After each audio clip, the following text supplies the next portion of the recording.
বাংলাদেশের ইতিহাসে গণভোটের রায় ব্যর্থ হওয়ার নজির নেই বলে জানিয়েছেন জামায়াত আমির ডাক্তার শফিকুর রহমান। জনগণের আকাঙ্ক্ষার ভিত্তিতে সরকার গঠিত হলেও তারা জনগণের প্রতি ন্যায় বিচার নিশ্চিত করতে পারেনি বলেও জানান তিনি। রাজধানীর মগবাজারে জামাতের কেন্দ্রীয় কার্যালয়ে দলটির পক্ষ থেকে ছায়া বাজেট ঘোষণাকালে এসব কথা বলেন তিনি। এ সময় বর্তমান অর্থনৈতিক ব্যবস্থার সমালোচনা করে বেশ কিছু নীতিগত প্রস্তাব তুলে ধরেন দলটির অর্থনীতি বিষয়ক নেতারা। বিস্তারিত জানাচ্ছেন অভি আরিফ। আসন্ন বাজেটকে সামনে রেখে ছায়া বাজেট ঘোষণা অনুষ্ঠানের আয়োজন করে বাংলাদেশ জামায়াত ইসলামী।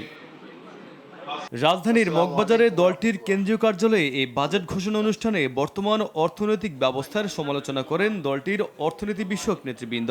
তুলে ধরেন বেশ কিছু নীতিগত প্রস্তাব।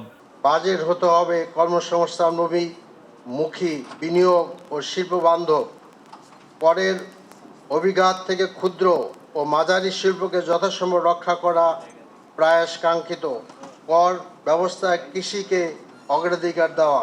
প্রধান অতিথির বক্তব্যে দেশের রাজনৈতিক ও অর্থনৈতিক পরিস্থিতির সমালোচনা করে জামায়াতের আমির ডাক্তার শফিকুর রহমান বলেন, সততা ও স্বচ্ছতা ছাড়া কোনো বাজেটই কার্যকর হতে পারে না। আমরা এই বাজেট কোনো দলের জন্য দিচ্ছি না।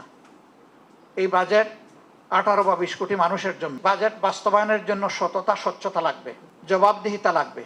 সততা, স্বচ্ছতা, জবাবদিহিতা যদি নিশ্চিত করা যায়, আমরা মনে করি যে বাজেট প্রস্তাবনা আমরা করব সেটা অবশ্যই অর্জনযোগ্য, এটা অর্জন করা সম্ভব। ছায়া বাজেটে রাজস্ব আহরণে অটোমেশন বৃদ্ধি, কর ব্যবস্থার সংস্কার এবং করদাতার সংখ্যা বাড়ানোর উপরও জোর দেওয়া হয়। আমাদের ট্যাক্সেশন কালেকশনের যে পদ্ধতি রয়েছে এটা দারুণ ত্রুটিপূর্ণ। এখানে যদি সততা এবং স্বচ্ছতা মেনটেন করা যায়, অটোমেটিক্যালি ব্যবসায়ীরা বিপুল উৎসাহ নিয়ে আরো বেশি ট্যাক্স দিবেন জনগণ। এছাড়া বয়স্ক ভাতার পরিমাণ বর্তমান 750 টাকা থেকে বাড়িয়ে মাসিক 4500 টাকা করার প্রস্তাবও করা হয় ছায়া বাজেটে। একটি বাজেট প্রস্তাবনা আমাদের বিবেচনায় আমরা পেশ করতে যাচ্ছি। অভি আরিফ, RTV, ঢাকা।